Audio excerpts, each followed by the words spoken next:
खड़ी हैं भोजराज के साथ और कभी कभी उनको सुंदर सुंदर भाव सुनाती हैं। अब कभी भी बाईसा को ठाकुर जी का अनुभव होता है और जब भी ठाकुर जी का अनुभव होता है तो भोजराज बैठ करके देखते हैं। एक बार तो बंधुओं होली का समय, अर्धरात्रि का समय, अचानक मीराबाई उठ गई। उठ करके मेरे गिरधर मारो गिरधर मारो गिरधर करके बोलने लगी। इतने में ही भोजराज अचेत हो गए। देखा उठ करके मीराबाई, क्या हुआ? श्वेत वस्त्र पहने मीराबाई ने, नेत्र बंद है, शरीर कांप रहा है, ठंडा पड़ गया है पूरा शरीर। और तभी भोजराज ने क्या देखा कि श्वेत वस्त्र मीराबाई के अचानक कहीं पर गुलाल के छींटे पड़े हैं, अचानक ही कहीं पर केसर की बूंद प्रकट हो रही है, अचानक ही कहीं पर चंदन की बूंद प्रकट हो जाती है। भोजराज ये सब दृश्य देख करके नतमस्तक हो जाते और कभी कभी तो स्वयं को कोसते, मुझे कब अनुभव होगा इनका, मुझे कब अनुभव होंगे ऐसे।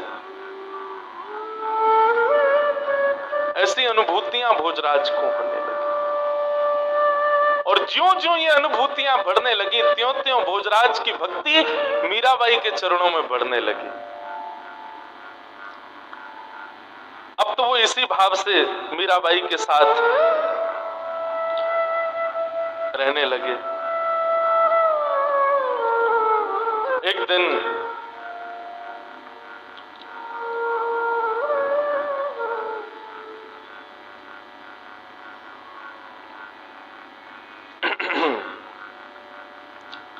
मीराबाई मेवाड़ में गणगौर पूजने का समय आया और एक रात्रि पहले ही सब घर के लोगों ने, उदाबाई ने, आदि आदि कुछ लोगों ने आकर के पहले ही संकेत कर दिया कि मीराबाई, आप कल आपसे प्रार्थना है कि आप कृपा करके समय पर गणगौर पूजा करने के लिए सब रानियों के साथ में चलना। देखिए, अच्छा नहीं लगता है, आप नई नई आई हैं, बात बात पर आपकी आलोचना हो, आपके बारे में कुछ गलत कहें, ये सब शोभा नहीं होता है। इसलिए आपसे प्रार्थना है कि कल पंडित जी ने इतने बजे का मुहूर्त निकाला है। मीराबाई बोली, मुहूर्त कब का है? बोले सूर्य उदय का मुहूर्त है। अब मीराबाई बोली, देखो मैं करना नहीं चाहती लेकिन जबरदस्ती कुछ ना कुछ। अब देखिए सूर्य उदय पर ही लाल जी उठते हैं, अब मैं सूर्य उदय पर कैसे आऊं, लाल जी को उठाऊं क्यों, आपके साथ में पूजा करने जाऊं? सखियों ने कहा, देखो लाल जी की बाद में सेवा हो जाएगी, लाल जी बाद में उठ जाएंगे, आप देख लो ना, एक दिन गणगौर की पूजा करने चलो।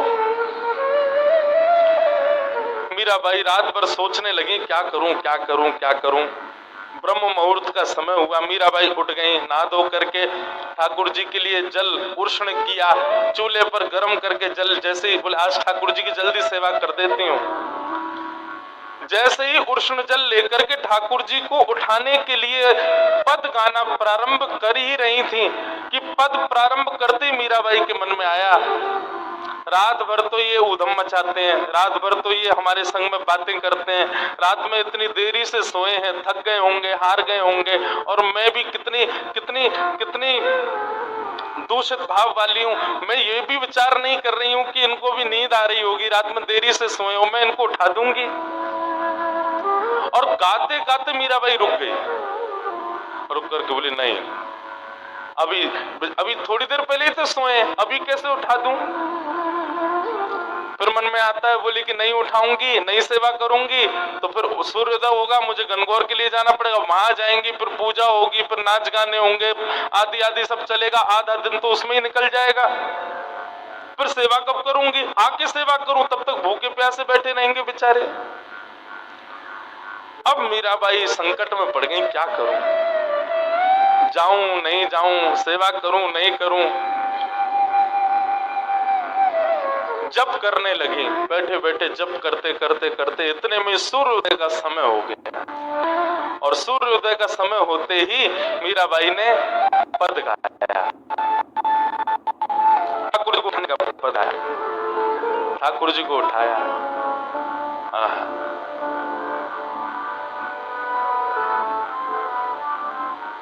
उठाने का पद गाया, मोहन जागिए बलि जही है, लाला जाग रे बलि जही, तेरे कारण श्याम सुंदर मैं नई मुरलिया लई, मोहन जाग रे बलि जही है, लाला जाग रे बलि जही। उठा दिया ठाकुर जी को, और जैसे ही ठाकुर जी उठा करके बिठाए सिंहासन पर, जय हो मेरे प्यारे गिरधर लाल, भोग लगाने लगी। इतने में सखियां आ गई, मुदाबाई सब आ गई, बोले चलो गणगौर का समय हो गया। मीराबाई बोली देखो आप लोग कर लो जाके पूजा, जो भी आपको करना है वो सब आप कर लीजिए, अब मेरी सेवा का समय है, मैं सेवा से निवृत्त हो जाऊंगी तब आऊंगी। सब बोलने लगे, बोले आपकी भी अलग ही हट है, अरे आज तुम्हारे ये गोपाल जी थोड़ी देर बैठे नहीं रह सकते। मीराबाई सबको यही समझाती है, बोले ये कोई साधारण सामान्य इनको धातु क्यों बोलते हो आप लोग, ये उनके उठने का समय, स्नान का समय, भोग का समय है, मैं वही तो करूंगी। और आपको ज्यादा ही गणगौर पूजने की वो भाव है, आप लोग जाइए जाकर के पूज लीजिए, मैं सेवा से निवृत्त होकर मैं पूज लूंगी, पूजने को मना नहीं है, पर अभी तो मैं सेवा करूं। बोली असमय में पूजने से अपशगुन होता है। मीराबाई बोली आप लोग समय पे पूज लीजिए, आपका सगुन हो जाएगा, अपशगुन मेरा होगा, मैं सह लूंगी। उदाबाई ने कहा अपशगुन पे पूजने जाओगी, तुम्हारा अपशगुन नहीं होगा, तुम्हारे बींद यानी कि हमारे भैया का अपशगुन होगा, उनके जीवन पर अकाल पड़ेगा, उनके जीवन के साथ खिलवाड़ होगा। गलत समय पर पूजा करने से पति के जीवन का ह्रास होता है। मीराबाई बोली लो कर लो बात, यहां पर भी मेरी बात ही सिद्ध होगी। क्यों? क्योंकि मेरे पति तो अजर अमर हैं, उन पर काल का प्रभाव नहीं होता, काल उनके वश में रहता है, काल का प्रभाव उनके ऊपर नहीं होता। मैं चाहे कभी भी पूजा करूं, मेरे पति परमेश्वर तो सदा अजर अमर रहेंगे। ऐसे वर को वरे जो जन्म और मर जाए, बलहारी गिरधर की जासो चुड़लो अमर है जाए। मेरे पति तो ऐसे हैं जिनसे मेरे कभी मांग का सिंदूर, गले का मंगलसूत्र, हाथ की चूड़ियां कभी नहीं टूटेंगी। मेरे पति तो ऐसे हैं, तो मुझे असमय में पूजा करने से कोई दिक्कत नहीं। उदाबाई खींच गई, बोले अच्छा तो फिर क्यों ब्याह किया ही हमारे भैया से, क्यों ब्याह किया? जब उनको पति नहीं मानती हो तो यही तुम्हारे पति हैं, क्यों ब्याह करके आई हो उनके साथ? हमने देखा भी है, तुम उनके समीप भी नहीं बैठती हो, उनसे बातें भी नहीं करती हो, आधी आधी सब बातें। उदाबाई कहने लगी क्यों हमारे वंश में आ गई हो सबका सर्वनाश करने के लिए? मीराबाई बोली इतनी दिक्कत है मुझसे और मेरे सब भाव से, तो भैया राजवंश में परंपरा है, अनेक बहु पत्नियां धारण कर सकता है एक राजा। आप अपने भैया का सुंदर सुशीला गुणवान किसी राजकन्या से एक और ब्याह करा दो। उदाबाई बोली यही तो तुम्हारी चालाकी में समझना सुनना चाह रही थी। धन खर्च हो हमारा, रहो महल में हमारे यहाँ, अपने ठाकुर जी की सेवा में सामग्री प्रयोग करो हमारी, और जब गृहस्थाश्रम की बात आए तो भैया ब्याह कर लें किसी और से। ऐसी बातें शोभा नहीं देती। मीराबाई के इन सब हठप्रद भावों से पूरा परिवार दुखी रहने लगा। और परिवार भी दुखी नहीं था। भोजराज तो बड़े प्रसन्न थे। राजा महाराजा तो घर की कुछ जैसे ननद हो गई, सास हो गई, आदि आदि, ये सब बड़ी दुखी रहती थी, कुछ भी नहीं करती हैं ऐसा। मीराबाई का भाव केवल इतना था, वो जब ठाकुर जी की सेवा से निवृत्त होती थी तब सब करती थी, सास को भी प्रणाम, ननद को भी पूछना, सबको भोजन कराना आदि सब। लेकिन जब ठाकुर जी की सेवा का समय, उस समय ब्रह्मा भी आ जाए तो बीच में उठ करके नहीं जाती थी। और इसी बात से सब चिढ़ जाते थे।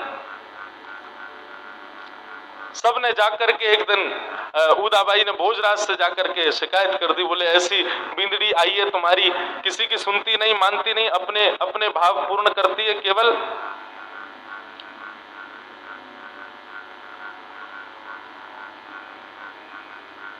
भोजराज ने अपनी बहन को ही समझाया, बोले बहन हम लोग राजा आदमी हैं, हम लोगों को लड़ाई करना, झगड़ा करना, धन अर्जित करना, रत्न बनाना, इन्हीं से ही फुर्सत नहीं है। भक्त लोगों की भाषा हमको समझ में नहीं आएगी।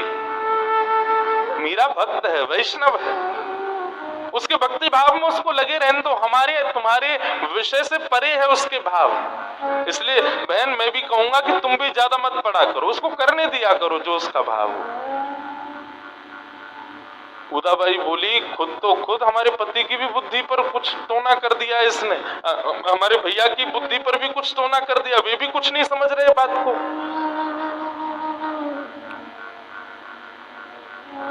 इस प्रकार बंधुओं चलता रहा।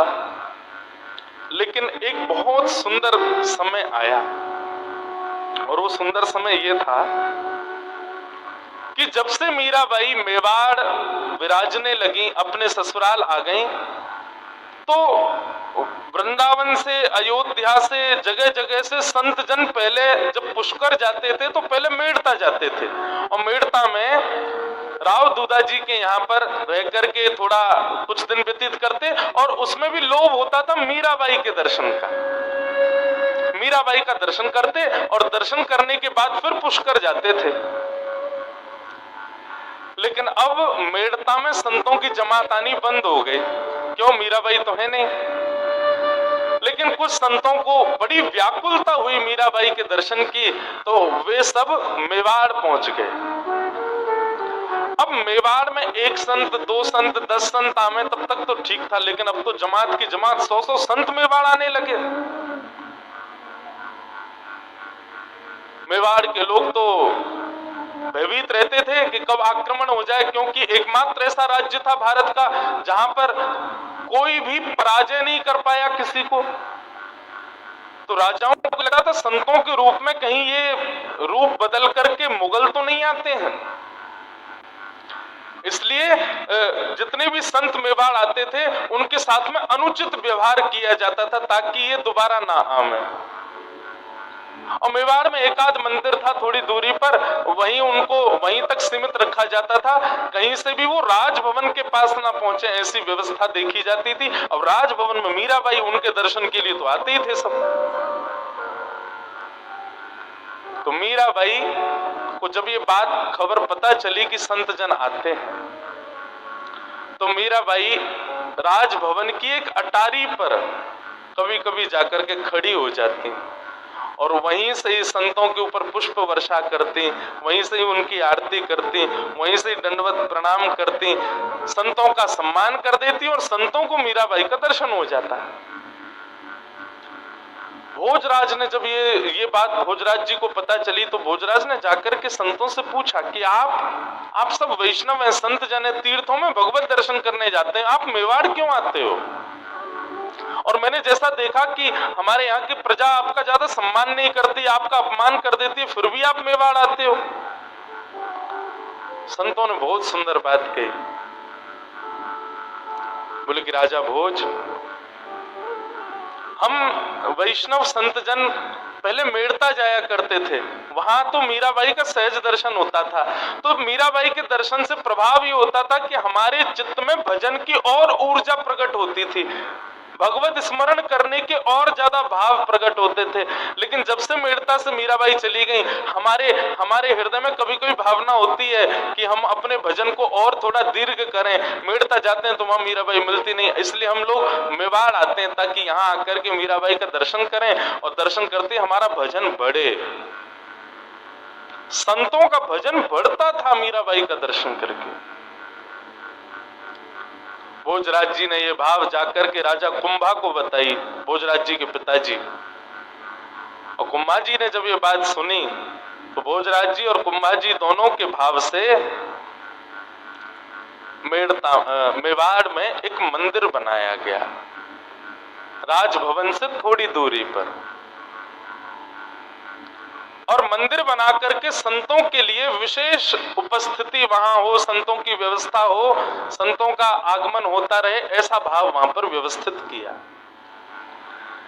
इस प्रकार सब चल ही रहा था कि तीज का दिन आया। और तीज के दिन सब लोग अपने अपने व्यवस्थाओं अनुसार जैसा उत्सव मनाना चाहिए सब लोग कर रहे थे। मीराबाई अपने ठाकुर जी की सेवा कर रही थी, और सेवा करते करते करते करते ठाकुर जी प्रत्यक्ष प्रकट हो गए मीराबाई के सामने। जैसे ही प्रत्यक्ष प्रकट हुए, अब तो आते ही थे ठाकुर जी, कभी कभी अनुभव किया कराया करते थे, परंतु विवाह के पश्चात आज ठाकुर जी का आगमन जब हुआ, मीराबाई तो व्याकुल हो गई, नाचने लगी, गाने लगी, सखियों से कहने लगी मंगल वाद्य बजाओ, आनंद करो सब लोग। सब जगह आनंद की लहर मीराबाई के पूरे भवन में होने लगी।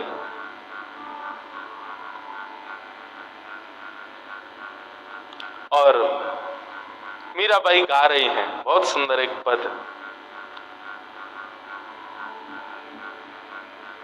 आज मेवाड़ में पहली बार ठाकुर जी प्रकट हुए, मेड़ता में तो हो चुके थे। मीराबाई गा रहे हैं, घर बैठे पिया पायो। मीराबाई नाच रही हैं, गा रही हैं, बार बार हृदय से लगा रही हैं। बात पहुंची भोजराज के कानों में, दौड़ करके आए तो देखा एक आज अद्भुती छटा है पूरे महल की। बार बार भोजराज जी के हृदय में एक ही वेदना रहती है कि मुझे अनुभव कब होगा। मीराबाई की स्थिति देख करके भोजराज जी बार बार प्रणतिपात करते हैं, बार बार चरणों में प्रणाम करते हैं। बंधुओं, एक दिन भोजराज जी आगरा के पास कहीं युद्ध के लिए गए, और वहां युद्ध में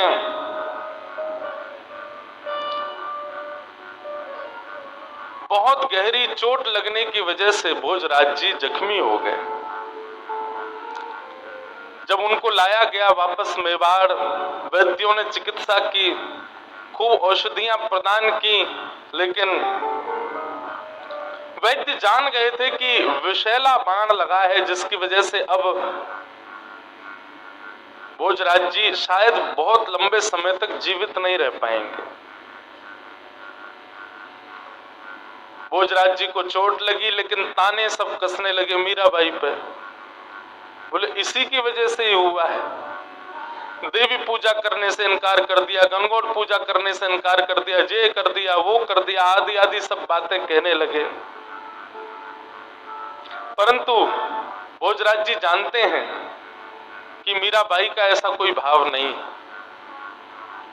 आज भोजराज जी अपने पूरे तन पर औषधियों का लेप लगाए शयन कक्ष में पौड़े हैं। मीराबाई आकर के समीप बैठी हैं। बंधु, आज तक भोजराज जी ने स्पर्श तक नहीं किया मीराबाई का। मीराबाई आकर के समीप बैठी, घावों को देखने लगी। भोजराज जी बोले आप इस समय अपने लाल जी की सेवा में ही रहे। अच्छा, मीराबाई सेवा फिर भी समय से ही कर रही थी। भोजराज जी यहाँ पर पीड़ित पड़े, उससे भी कोई ऐसा नहीं कि वो सेवा में गई हूं, अब भी अपनी सेवा में ही लगी हुई हैं। परंतु आज समय जान करके भोजराज जी के पास आई और आकर के उनके भावों को देखने लगी। बोले मेरे गिरधर लाल सब मंगल करेंगे, आप चिंता मत करना। बंधुओं, भोजराज जी को देखते देखते नेत्रों में आंसू आने लगे। मीराबाई बोली आप रुदन क्यों कर रही हो? तो भोजराज जी बोले मैं बस आपसे एक प्रार्थना करना चाहता हूं। बोले बताइए। अब मेरे जीवन के ज्यादा दिन शेष नहीं बचे हैं, आपका और मेरा संग भी अब कुछ ही दिनों का कह लूं या कुछ क्षणों का, कभी भी मेरे प्राण निकल सकते हैं। मीराबाई बोली ऐसा मत कहिए, आप मेरे सखा हैं।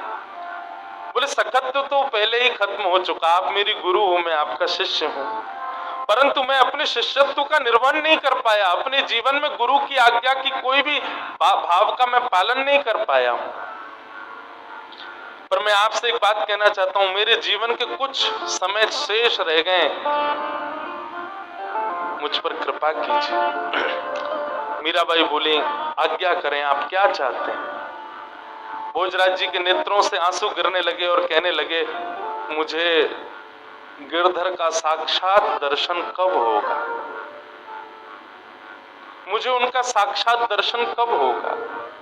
अगर मुझे दर्शन नहीं हुआ और मैंने प्राण त्याग दिए तो मुझे लगेगा कि मैंने आपसे विवाह क्यों किया, क्यों लेके आया आपको मेड़ता से मेवाड़। मेरा आपका विवाह इस शर्त पर हुआ था कि सबके मुंह बंद हो जाएंगे, सब जो आपके पीछे पड़े हैं, और आपके पक्ष में तो ऐसा हो जाएगा कि सब कहना बंद कर देंगे, और मेरे पक्ष में ऐसा होगा कि मेवाड़ में भक्ति प्रकट होगी, मेवाड़ में संतों का आगमन होगा। भक्ति प्रकट हो गई, संतों का आगमन भी हो गया, लेकिन मुझे भगवत दर्शन नहीं हुआ। मीराबाई आप बुरा नहीं मानिएगा, पर जब रात में आपकी स्थिति देखता हूं ना, मैं मुझे कभी कभी ईर्ष्या होती है आपसे, ये कृपा मुझ पर क्यों नहीं होती।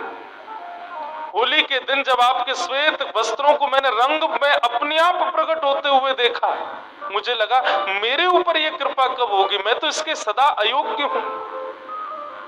बंधुओं, इस प्रसंग को जब मैं पढ़ रहा था तो मेरे मन में भाव आया कि एक योद्धा बोल रहा है ये बातें, और योद्धा भी कैसी स्थिति में, जख्मी स्थिति में है। उसके अपने जख्म का कोई पीड़ा नहीं है, उसको कहीं से हार के आया हूं ऐसा भाव नहीं है, उसको तब भी यही चिंता है कि मुझे भगवत दर्शन नहीं हुआ। यही है भक्त के संग का प्रभाव, उसकी एक ही चिंता है कि मुझे ठाकुर जी क्यों नहीं मिले। और मीराबाई के सामने हाथ जोड़ करके भोजराज रोने लगे। मैं आपसे प्रार्थना करता हूं, अपने लाल जी को बोलो ना, मुझे एक बार मृत्यु से पहले मुझे दर्शन कराए। और बंधुओं, भोजराज मीराबाई को देख रहे थे। मीराबाई शांत भाव में, कोई प्रसन्नता नहीं है चेहरे पर, भोजराज को अपलक नेत्रों से देख रही हैं, और देखते ही देखते मीराबाई के मुखमंडल पर एक अद्भुत प्रसन्नता हुई, और अद्भुत प्रसन्नता प्रकट होते ही मीराबाई के रूप मानो अनंत चंद्रमा मुख पर प्रकट हो गया हो, और प्रकट होते ही क्या देखा कि मीराबाई नहीं है, त्रिभंग ललित श्याम सुंदर सामने खड़े।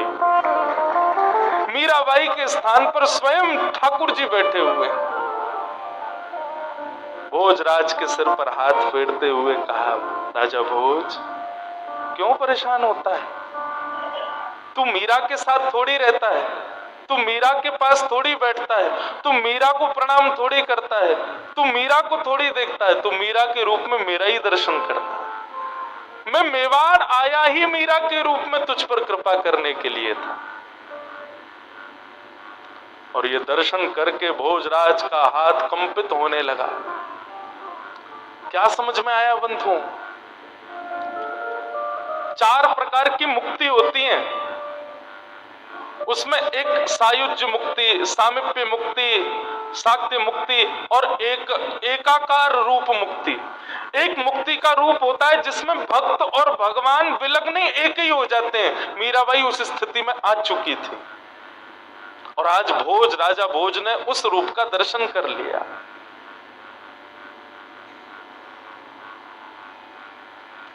कटाक्ष नेत्र, सुंदर नासिका, अधर बिंब, जैसा मीराबाई वर्णन करती थी गिरधरलाल ऐसे हैं, ऐसे हैं, ऐसे हैं, वो सारा दर्शन मीराबाई के रूप में भोज को होने लगा। भगवान, मुझसे कोई अपराध तो नहीं बनाना। मुझे बार बार ऐसा मन में आता है कि मैंने मीरा के साथ कुछ अपराध किया। मैंने कोई अपराध तो नहीं किया ना? ठाकुर जी बोले कोई अपराध नहीं किया, सब मेरी इच्छा से हो रहा है। राजन, तुम चिंता मत करो, अब तुम्हें मेरा दर्शन हो गया, अपनी शंका का समाधान दूर हो गया। अब तुम सहजता पूर्वक अपने कर्तव्य से निर्वहित होकर मेरी प्राप्ति कर लो। और ऐसा दर्शन होते ही ठाकुर जी अंतर ध्यान हो गए, पुनश्च मीराबाई प्रकट हो गई।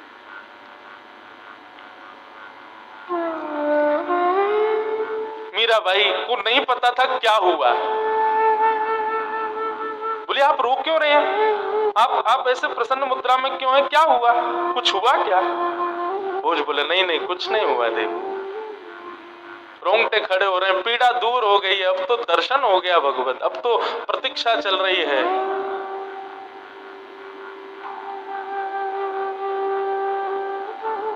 रात्रि का समय, मीराबाई गिरधर लाल के कक्ष में सोई है। भोजराज रात भर अचेत अवस्था में बस वही छवि का बार बार अनुभव कर रहे हैं। सांवली सूरत, मोहिनी मूरत, पीतांबरी पहने, चंदन की सुगंधी। इतने में ही अचानक मीराबाई के साथ में कुछ ठाकुर जी की विरह वेदना हुई। हाँ, प्रसंग में आता है कि एक दो दिन बाद भोजराज को जब दर्शन हुआ, उसके एक दो दिन बाद अक्षय तृतीया का समय आया। मतलब जिस दिन मीराबाई का ब्याह हुआ था, एक वर्ष पूर्ण हुआ। और उस दिन मीराबाई बड़ी बेचैन घूम रही थी सुबह से, क्योंकि मेवाड़ में तो सब लोग बधाइयां गा रहे थे कि आज राजा भोज की वर्षगांठ है, लेकिन भोज तो अपने बिस्तर पर अचेत अवस्था में पड़े थे। लेकिन मीराबाई बड़ी विचलित, क्यों? वर्षगांठ तो मेरी भी है, लेकिन अभी तक ठाकुर जी आए नहीं है। सुबह से प्रतीक्षा कर रही है, ठाकुर जी नहीं आए। अर्धरात्रि का समय हुआ, व्याकुल हो गई मीरा। थोड़ी देर के लिए ठाकुर जी ने दर्शन दिया और अंतर ध्यान हो गए। इतने में ही इतनी व्याकुल हुई मीरा कि हाँ नाथ, हाँ प्राणनाथ, हाँ प्राणनाथ, हाँ गोपाल, हाँ गिरधर कहती कहती भोजराज के कक्ष में आ गई। भोजराज जी ने जैसे मीराबाई को देखा तो क्या देखा कि मीराबाई दौड़ करके अटारी की ओर जा रही है, जिस अटारी के नीचे, अथाह नीचे, केवल और केवल पहाड़ों की माला है। मानो मीराबाई वहां से विरह वेदना में इतनी उन्मत्त हो गई है कि अपने प्राण त्यागने के लिए जा रही है। दौड़ती आई मीराबाई को देख करके भोजराज जी ने मन में सोचा, अब सखियों को बुलाऊं, किसको कैसे कैसे रोकूं मीराबाई को, तो भावावेश में है।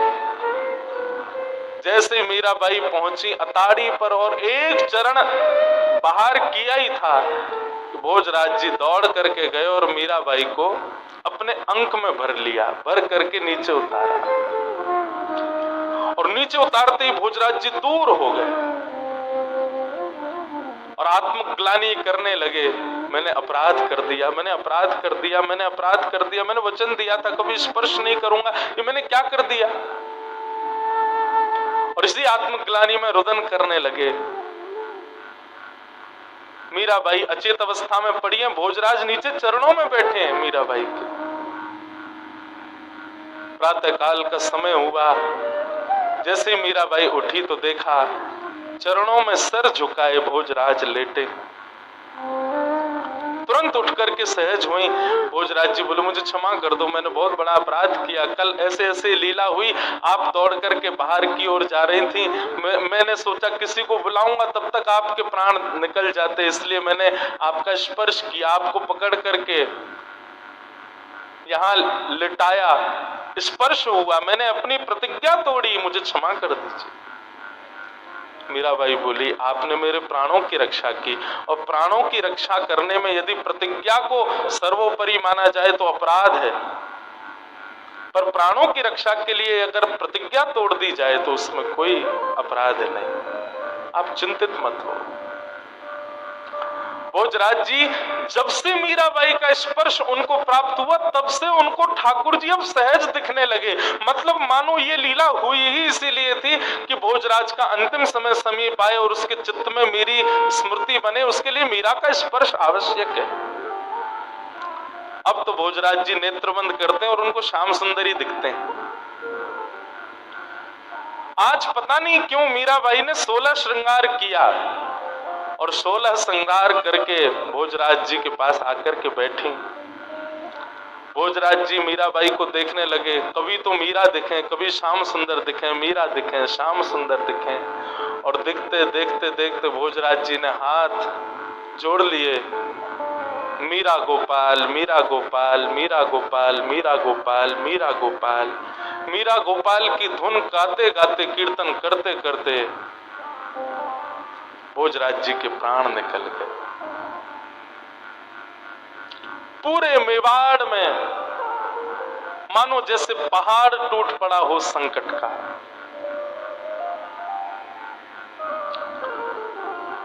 मीराबाई भी आज रुदन कर रहे हैं, नेत्रों में आंसू हैं।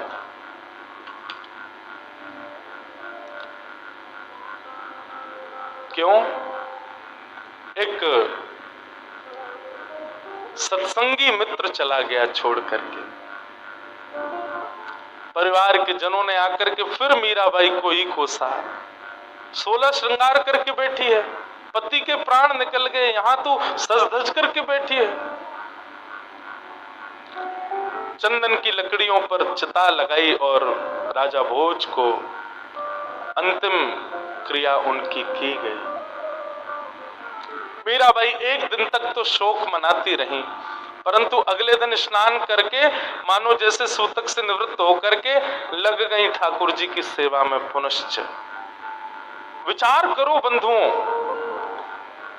भक्ति की स्थिति, भक्ति की पराकाष्ठा किस स्तर की है मीराबाई की।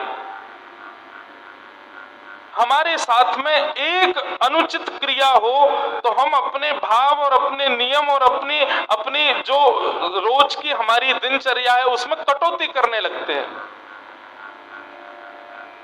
और संभव भी नहीं कि हम उस समय कर पाए निर्वहन उस भाव का।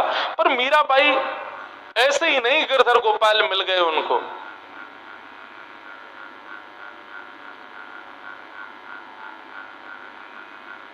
जिस स्थिति में वो हैं, जिस भाव में वो रहती हैं, वो साधारण नहीं।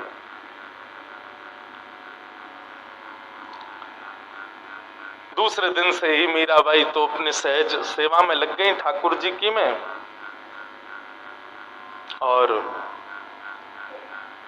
अब महाराज कुंभा भी चल बसे थे, तो मेवाड़ की राज्य गद्दी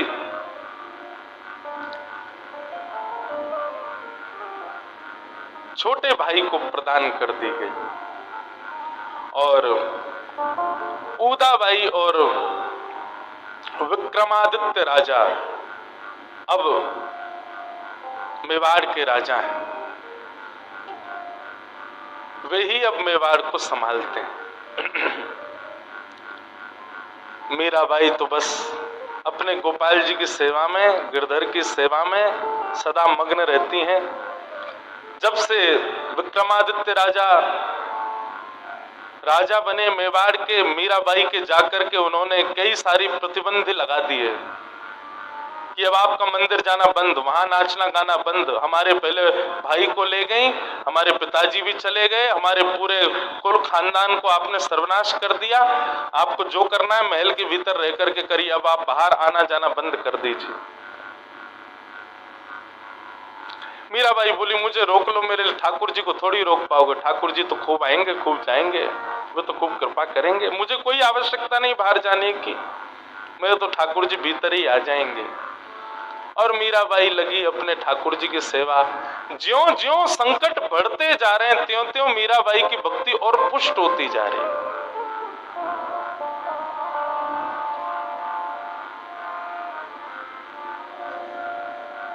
मीराबाई का एक प्रसिद्ध पद सब गाते हैं, मेरे तो गिरधर आकर के कहता, हे मीराबाई, आपको कभी स्मृति नहीं होती भोजराज की? अच्छा, इस बीच में बंधुओं एक बात और हुई कि मीराबाई की जन्मदात्री मां के भी प्राण निकल गए। मीराबाई ने उस दिन भी केवल जन्मदात्री मां को याद किया, खूब रोई, लाल जी से बोली मेरी मैया को सदगति देना, मेरे सुख के लिए बहुत विचार करती थी, मैं खुश रहूं, मैं प्रसन्न रहूं, ऐसा भाव करती थी। और तो और मुझे मेरे बींद से मिलाने वाली मेरी मैया ही तो थी, पहली बार उन्होंने ही तो बताया था कि तुम मेरे पति हो, इसलिए मेरी मां पर कृपा करना। ये सब स्थितियां देख करके कोई सामान्य व्यक्ति पागल ही समझता था मीराबाई को। वो कहते तुमको अपनी माँ की याद नहीं आती, अपने पति के बारे में कभी चिंतन नहीं होता, ये सब बातें तुम्हारे हृदय में क्यों नहीं आती? तुम किसको अपना मान